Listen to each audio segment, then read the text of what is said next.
నూటికో కోటికో ఒక్కరు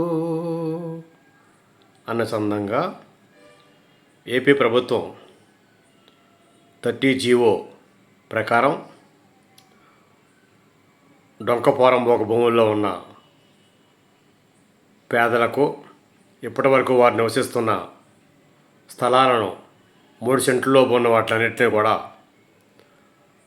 పట్టాలుగా మార్చి వారికి అందజేయడం జరుగుతోంది. ఇది నిజంగా నభూతో నా భవిష్యత్ అయిన చందంగా నయనానందకరంగా ఆజన్మాంతం ఆ గృహ యజమానులు ఏపీ ప్రస్తుత కూటమి ప్రభుత్వం ఫోటోలను దేవుడి గదిలో పెట్టుకొని పూజించుకునే పరిస్థితి వచ్చిందని చెప్పాలి. ఎందుకనంటే ఇప్పటి వరకు ఎవరు లేకమంటారో తెలియదు, ఎవరు ఉండమంటారో తెలియదు, ఏ అధికారం వస్తాడో తెలియదు అని అనుకున్న భూములు సైతం 30 జీవో ప్రకారం ఇక్కడ నుండి వారు సొంతం అవుతున్నాయి. అది నిజంగా ఆనందించవలసిన విషయమే అని చెప్పాలి. ఇలాంటి పరిస్థితులు గతంలో స్వాతంత్రం వచ్చిన నాటి నుంచి ఇప్పటివరకు కూడా లేవని చెప్పాలి.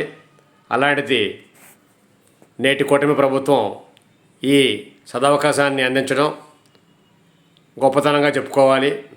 అదేవిధంగా సచివాలయాల్లో దరఖాస్తు చేసుకున్న వారికి అర్హులైన పేదలకు ప్రతి ఒక్కరికి 3 సెంట్లు ఇచ్చేందుకు వారి సొంత ఇంటి కళ్ళ సాకారం లక్ష్యాన్ని పూర్తి చేసేందుకు అడుగులు వేయడం జరుగుతోంది. ఆ కార్యక్రమంలో భాగంగా తిరువూరు ఆర్డీఓ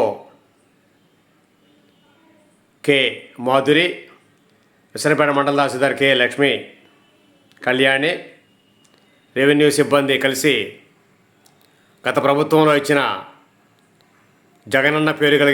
జగనన్న కాలనీ పేరు కలిగిన ప్రాంతాన్ని సందర్శించటం, వాటిలో ఖాళీలను గుర్తించటం,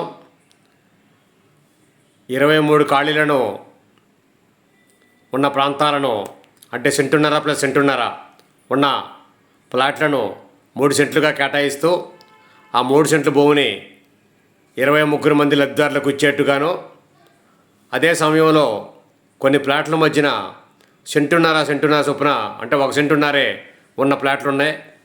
వాటిని మాకు సెంటున్నర చాలు అని లబ్ధిదారుడు అంటే ఆ సెంటున్నర ఇచ్చేందుకు అర్హులైన వారికి రంగం సిద్ధం చేసినట్టుగా తెలుస్తోంది. ఇదే సమయంలో ఇదే బాటలో డొంకపోరంబోక భూములకు సంబంధించిన పట్టాలను తయారు చేసి ఆగస్టు 15న తిరువూరు శాసనసభ్యులు కొలికపూడి శ్రీనివాసరావు గారి చేతుల మీదుగా అందించేందుకు సర్వం సిద్ధం చేస్తున్నట్లుగా తెలుస్తోంది. ఏది ఏమైనా ఇది కూటమి ప్రభుత్వం పేదలకు ఇచ్చిన మహోన్నత వరమని చెప్పాలి. వాళ్ళు ఆ జన్మాంతం గుర్తుంచుకుంటారనే చెప్పాలి. మరింత సమాచారంతో మరోసారి మీ ముందుకు నమస్కారాలతో ఎన్టీఆర్ జిల్లా సర్వేశ్వరరావు, BA Politics.